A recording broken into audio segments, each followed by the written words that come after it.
पश्चिम बंगाल सरकार ने घोषणा की है कि क्लास 12 की मार्कशीट में अब नकल फरोख्त रोकने के लिए यूवी सिक्योरिटी थ्रेड डाला जाएगा, जिसे सिर्फ यूवी लाइट में ही देखा जा सकेगा। यह कदम फर्जी दस्तावेजों से निपटने के लिए उठाया गया है। प्रधानमंत्री नरेंद्र मोदी सोमनाथ स्वाभिमान पर्व में आज भाग लेने गुजरात पहुंचे। उन्होंने शौर्य यात्रा में हिस्सा लिया, जिससे देश की सांस्कृतिक विरासत और सौहार्द की झलक मिली। भारतीय मौसम विभाग ने उत्तर भारत, दिल्ली एनसीआर और 14 राज्यों में भारी बारिश और शीतलहर चेतावनी जारी की है।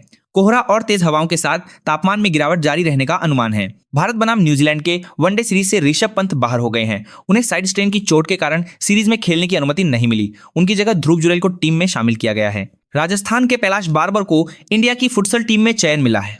वे थाईलैंड में होने वाली 2026 सैफ चैंपियनशिप का हिस्सा बनेंगे। राजस्थान का यह एक बड़ा खेल उपलब्धि पल है। परीक्षा पे चर्चा 2026 ने रिकॉर्ड संख्या में 4 करोड़ से अधिक पंजीकरण दर्ज किए हैं, जो पिछले वर्ष की तुलना में अधिक है। साथ ही नई परम शक्ति सुपर कंप्यूटिंग सुविधा को आईआईटी मद्रास में लॉन्च किया गया है, जो शोध और उन्नत तकनीकी कार्यों को बढ़ावा देगी। कई बड़े सरकारी प्रोजेक्ट्स की नींव रखी गई है, जिनमें विशाखापत्तनम पोर्ट प्राधिकरण के नए सुधार कार्यक्रम और कामला हाइड्रो इलेक्ट्रिक प्रोजेक्ट शामिल हैं। ये भारत के रोजगार, ऊर्जा और ग्रामीण विकास लक्ष्यों को आगे बढ़ाएंगे। आज का पंचांग कालभैरव अष्टमी का है, जो धार्मिक रूप से खास मान्यता रखता है। राहु काल और शुभ मुहूर्त का समय भी इस पंचांग में प्रकाशित है, जिसका ध्यान आज के पूजा पाठ और अनुष्ठानों में रखा जा सकता है। केंद्रीय मंत्री ने पैन हुडी पोर्टल लॉन्च किया है, जो महिलाओं और बच्चों के कल्याण सेवाओं को सुदृढ़ करेगा। साथ ही ग्रामीण रोजगार मिशन से जुड़े कई नए कदम उठाए जा रहे हैं। उत्तर प्रदेश के अमरोहा में सड़क पर रोडरेज के दौरान एक कोर्ट क्लर्क की पत्नी को उसके सामने और बच्चों के सामने पीट कर मार दिया गया।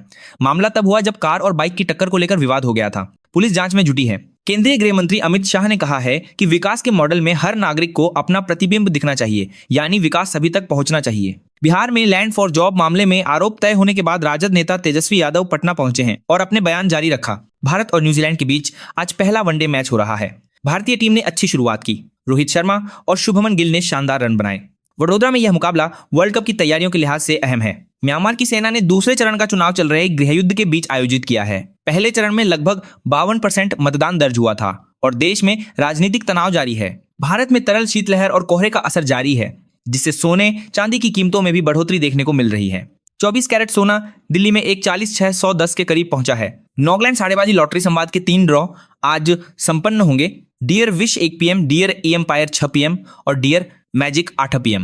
पहला 1 करोड़ का इनामी ड्रॉ भी घोषित किया गया है। सीरिया में आईसिस के खिलाफ अमेरिका ने बड़े पैमाने पर हवाई हमले किए हैं, जिसमें 35 से अधिक आतंकी ठिकानों को निशाना बनाया गया। इस ऑपरेशन का मकसद आतंकी नेटवर्क को कमजोर करना बताया गया है। नेहरू को बलि का बकरा बना रही मोदी सरकार, कांग्रेस नेता शशि थरूर बोले पहले PM मोदी। भारतीय लोकतंत्र के शिल्पकार नेहरू की गलतियों को स्वीकारना जरूरी, लेकिन देश की हर समस्या के लिए उन्हें अकेले दोषी ठहराना पूरी तरह गलत और अनुचित। हिमाचल में कांग्रेस का मनरेगा बचाओ संग्राम आज से प्रदेशव्यापी आंदोलन करेगी। पार्टी प्रदेश प्रभारी रजनी पाटिल बोली, महात्मा गांधी का नाम हटाकर योजना की आत्मा खत्म की। बंगाल में जो हुआ वो आजाद भारत में कभी नहीं हुआ। बीजेपी ने बंगाल की CM ममता बनर्जी से पूछा, आपको इतनी घबराहट क्यों है? प्रोबेशन में वेतन कटौती करना अवैध। MP हाईकोर्ट ने कर्मचारियों को एरियर सहित पैसा लौटाने के दिए आदेश। कहा, सरकार 100 सेंट काम लेती है तो सैलरी कम क्यों?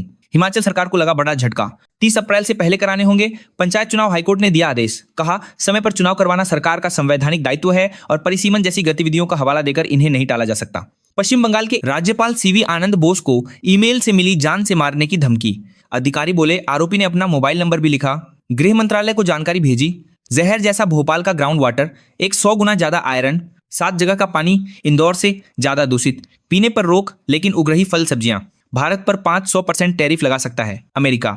वेनेजुएला के बाद अमेरिका के निशाने पर भारत, चीन और ब्राजील 500% टैरिफ लगाने वाले बिल को राष्ट्रपति ट्रंप ने दी मंजूरी। अगले हफ्ते संसद में होगी वोटिंग। इसके तहत ऐसे देशों पर सख्ती लगाई जा सकेगी जो जानबूझकर रूस से तेल और यूरेनियम खरीद रहे हैं। इसमें भारत का नाम भी शामिल। भारत के बिना बांग्लादेश का नहीं चल रहा काम। यूनुस की अंतरिम सरकार ने पहले चावल मांगे और अब 1.8 लाख टन डीजल चाहिए। मीडिया रिपोर्ट्स के मुताबिक इस डील की कुल लागत 119.13 मिलियन अमेरिकी डॉलर यानी लगभग 14.62 करोड़ बांग्लादेशी टका तय की गई है।